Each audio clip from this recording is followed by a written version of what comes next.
everybody, it's Neil, and I got this Malibu 120 watt power pack for my landscape lights, and I'm going to show you guys what it looks like here. It was super easy to connect up.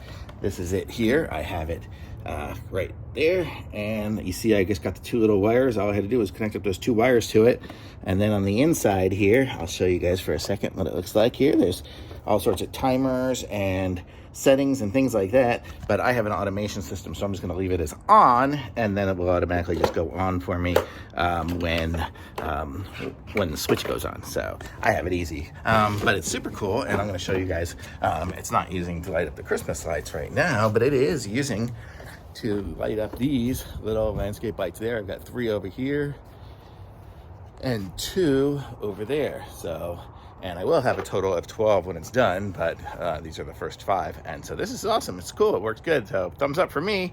Links in the description. Like this video, subscribe to my channel, and I'll be back with some more reviews soon.